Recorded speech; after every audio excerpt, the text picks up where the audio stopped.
6 things that you can do to kill your relationship, and we're starting right now.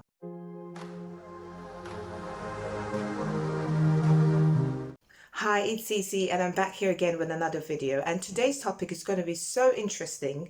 It's literally talking about things that can kill your relationship before it even has a chance to thrive, things that can make a relationship just go south, and there's signs for you to watch out for. We're going to be talking about 6 signs today. Now we're going to start from number 6 because I'm going to do a 6, 2, 1, and make sure you stick around for number 2, because number 2 is something that we all have been guilty of doing at one time or the other.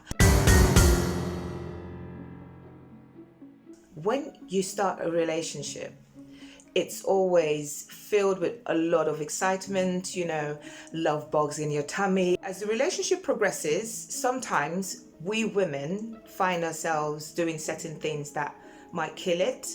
And one of those things is being too clingy. Being too clingy in a relationship is such a no-no. It's such a relationship killer. Because once you start acting clingy, trust me, your man senses that clinginess from you, and it sort of makes him start to stretch away from you. You see, if your entire day revolves around him, where you're always sending him messages, or you guys are communicating a lot, which is a good thing, but if you find that your day revolves around him, or for instance you send him a message and he doesn't reply in a timely manner, or you're expecting him to send you a message and he doesn't, that sort of starts creating some sort of panic scenario inside of you. It's okay to feel a little bit apprehensive or a bit worried that he's not communicating back, but the problem with that is he starts to sense that in your energy and in your aura and in things you would start doing moving forward. These are signs of clinginess, and they're not very good to have early on in a relationship, or whatever stage you are in a relationship. He needs to understand that your life doesn't revolve around him. He needs to understand that you have a life outside of him. Find ways to keep yourself busy, because once he starts sensing that clinginess, men interpret it into being desperate, and obviously that's not the sort of signal you want a man to have of you. You want to assert yourself as a strong woman who is able to live life without him, because before he came along, you were living. Or if something happens and you guys break up, he needs to know that you'll be just fine. And so it's so important to make sure you don't revolve your life around him, your schedule around him, your activities around him. He needs to know that you've got a life of your own, and that life is so enjoyable. You see, men feed off that mystery that a woman has. Sometimes, yes, you might not directly show that neediness. You could actually be experiencing emotional neediness, where you get upset when he doesn't contact you, or he doesn't involve you in his plans, or he says he's going out with the boys and you're a little bit upset about that. No, you need to just take a step back and evaluate the situation in the relationship. As much as we need that validation from our partners, that we are wanted and needed and loved, it's honestly can be a deal breaker when you get so emotionally charged. You sort of wear your heart on your sleeve. You see, men have this thing where they want to have their freedom, or they like the perception of them being free. And I think it goes the same for women as well. We want to feel like we're free. We don't want to feel like we're being checked up on all the time, or keeping tabs on him all the time. There's this analogy and illustration I'd like to share with you, where the closer you draw yourself to a man prematurely, or when it's not taking a natural course of you guys getting close together, he's going to act like a rubber band. The closer you get, the farther he'll stretch away. Sometimes if he takes a break, or he's seemingly distant, leave him and let him be, because if he is for you, he will come back. Allow him to stretch away. Give him room to miss you. Give him room to figure out what sort of woman you are. Once you show him that you are able to live without him, it's important to have your life and your interests intact, whether or not you're seeing him. So find ways to keep busy, whether it's being with friends, sharing an activity you love, pick up a hobby, just something that makes you even more attractive in his eyes, where he knows that, you know what, this one is to be kept, because you're showing and asserting yourself like a true woman. You can do just fine without him. You don't need him to complete you.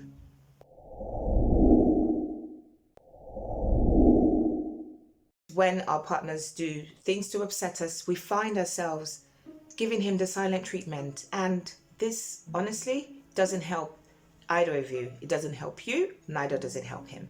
The problem with the silent treatment is you are hurting. He's done something that has made you really hurt, and you're hurting. Now, having that silent treatment is actually not communicating effectively with him or telling him exactly how you feel. And you sort of try to self-diagnose the problem, or you're hurting about the problem, and you internalize that problem to the point where it starts acting out in your physical, and you give him the silent treatment and you're still hurting. So it's best to communicate.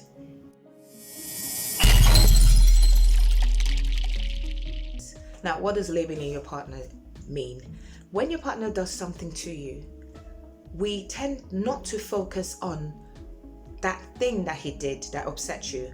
But what we do is we say, you always do this. So for instance, he's done something, instead of focusing on that particular issue or that particular problem, you generalize it and you make him feel like he always does it, which technically is a label. You're labeling him.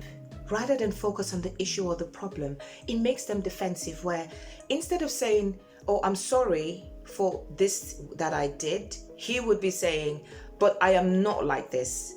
I'm not always like this. So the problem or the issue takes a back seat, where he now gets in the hot seat of trying to defend himself that he's not that person, or he's not always doing what you said he did. Lead to a major argument or blowout in a relationship. And sometimes it's just good to, again, take a step back and just, focus on what he's done, so you can get to the bottom of that particular issue, as opposed to saying he always does this. This is a massive killer to relationships.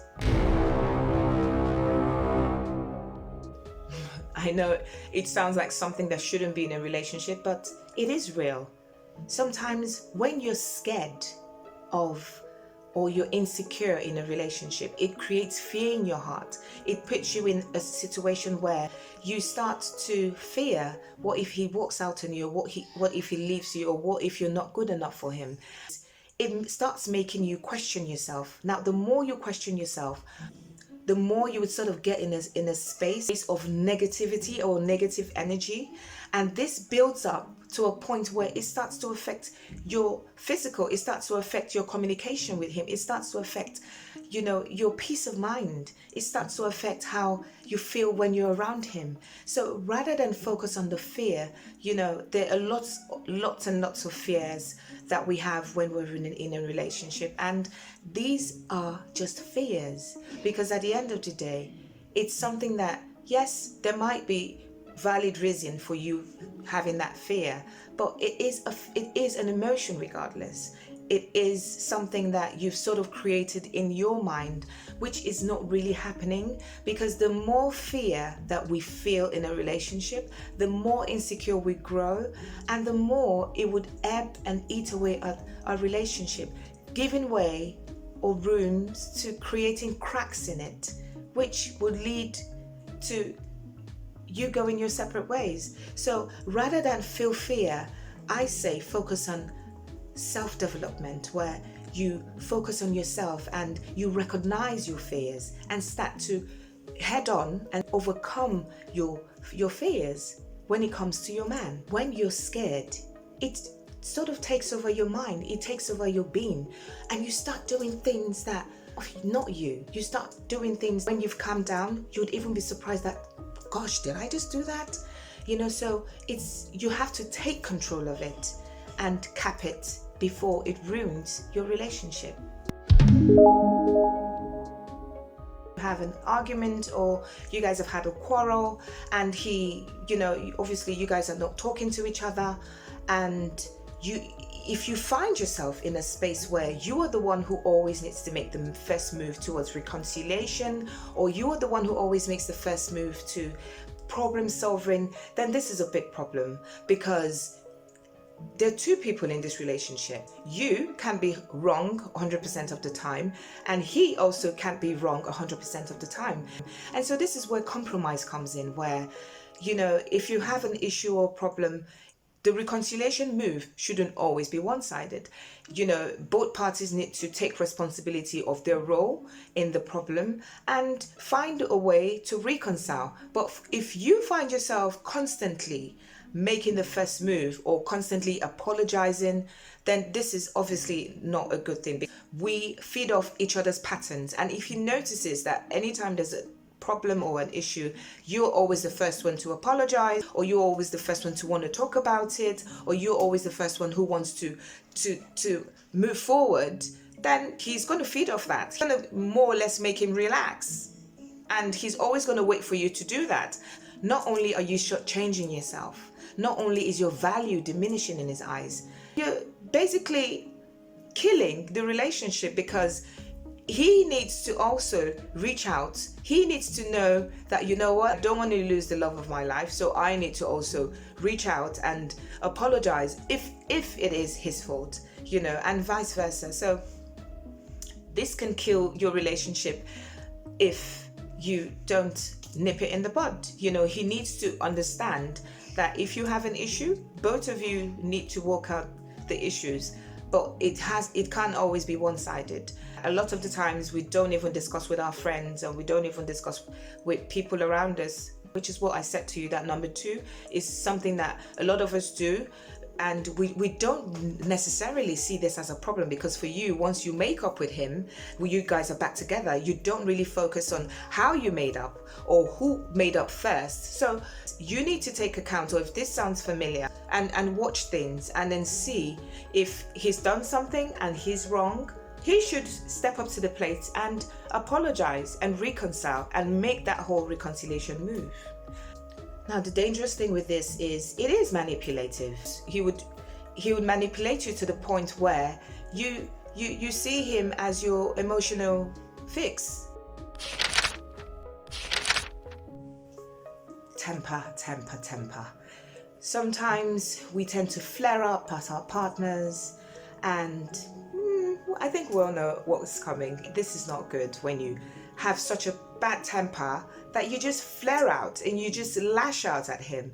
This is a major relationship killer. Whatever happens, being angry about it or lashing out or screaming or throwing tantrums has never served anyone. And the truth is, it never will, because there are other ways to communicate more effectively than to be angry. And sometimes we justify the anger by saying, oh, he's done this and that to me. No, you must understand, your partner is not your child, and even with your child, it's not even an excuse for you to lash out at your child. It's not an excuse. He's not your child, he's not your pet. In all these scenarios, it's still not okay to lash out or to throw a major temper tantrum. It is so unattractive to have a woman just be hot-headed or hot-tempered. Men actually prefer women who are more peaceable. And I know, yes, it's easier said than done, because sometimes we tend to be quite reactional in our hurt, or quite reactional in displaying the pain that lies within us. If you go on with a bad temper or having temper tantrums, it's just going to eat away at the relationship. It's going to kill it eventually, because there's only so much person can take. Personally, I've had situations where I've lashed out at my partner. I was so angry, and I justified that anger in my mind. Like, what? The level of anger you gave to me, it justifies the level of my reaction. But you know what they always say? We are responsible for our response, and lashing out and being angry only makes the other person, 1, be defensive, 2, feel disrespected, and 3, it just makes him feel, like he's nothing. And when you treat someone like that, do you think you're honestly going to continue to get a pat in the back. Having major temper tantrums is a no-no. Outside of the fact that it's unattractive, it's not even good for your health. Calm down. You're gonna get yourself high blood pressure or get yourself so much in a knot that it would just basically affect you mentally. You know, this is where self-development comes in very strong, because the moment we start focusing on our weaknesses and not passing our weaknesses off as it's just the way I am, or that's how I always am, or it's the way I've always been. No, it's letting yourself off the hook. You should develop yourself. So once you recognize your weaknesses, it's easier for you to focus on that weakness and start to develop yourself in a way that you bring your best self to the table, and he sees you for the woman you are, and he sees you for the diamond that you are, because a rose is still a rose, as they say. So I hope you found this video interesting, and I hope you found it helpful. If you did, give it a like and share it with your friends, and don't forget to subscribe. I can't wait to see you in the next video, and this is my cue to say au revoir.